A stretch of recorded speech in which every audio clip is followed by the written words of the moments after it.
Hi, today's Leslie from Bayleys. Welcome to our short video on information about building inspections as promised. We've been a little bit busy lately, so sorry we've been missing our usual weekly updates, but today we welcome Rob Kane. Hi, Therese. From Fairview Property Inspections. We've asked Rob along because quite a lot of our clients talk to us about building inspections and the process, so we thought we'd do a short series of helpful videos, what you should think about when you're actually going to start this process. So the first question for you, Rob, is obviously you work all over Auckland, lots of different properties, different styles, but what is, as an industry, building inspection? Is it a regulated industry? What are the qualifications? What does someone have to do to become a building inspector? Sure. Well, firstly, the industry, unfortunately, is not regulated. Okay. Wish it was, but it's it really is one of those things that I think the government can eventually, hopefully, do something about. Okay. But we don't know for sure. So, looking for a building inspector, really, you want someone that's got a qualification of some kind. Okay. Yeah. Preferably an LVP or an NZIBS surveyor. So just to go back to that. Sure. LVP, licensed building practitioner. Okay. Yeah. Obviously speaks for itself. Yeah. Ones that specialise in building inspections would be preferable. Yeah. Because not every builder likes to do building inspections. Yeah. For certain reasons. So and then there's a couple of other organisations that that you probably would be worth looking into.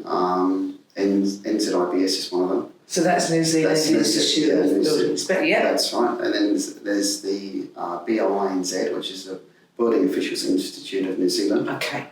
And there's the new one, NZIBI, which is the New Zealand Institute of Building Inspectors. Right. Okay. Which was set up more for pre-sale and pre-purchase inspections. Okay. So, but the trouble is, the banks are starting to recognise these qualifications, but they don't necessarily enforce it. Yeah. So Understood. So that effectively anybody can be a building inspector. Right.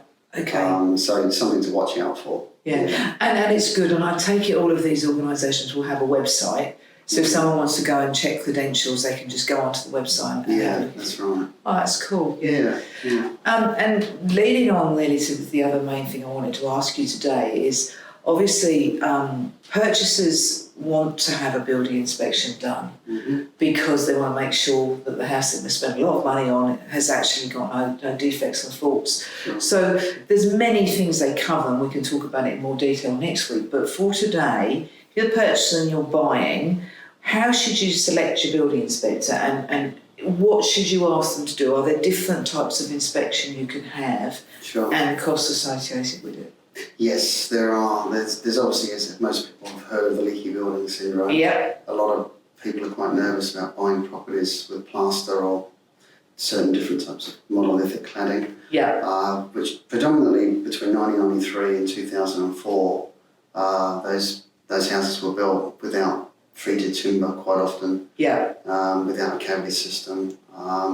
So there are certain inspectors that have more experience in that field. It's worth asking that question. Yeah, so look for someone who's got experience with plaster if you're going to look at that type of construction. That's right. Yeah. Have they done reclads themselves? Yeah. Do they understand what's involved and the damage that can be lurking behind the walls without realising, all those sorts of questions. Yeah. And just generally someone that's got good experience, good reviews on Google, if they've got a website, that's always a good sign. Yeah. And some kind of credential qualification.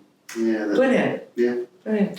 Cool. So what we'd like to ask you to do, guys, is if you've got any more questions, please post them and we'll probably catch up with Rob again next week to go through the individual questions. But we'll also talk about a pre-purchase inspection next week, what it covers, and the different levels of inspection you can have, from someone walking around just giving you a verbal inspection to say it's okay to the detailed level that your lender might need.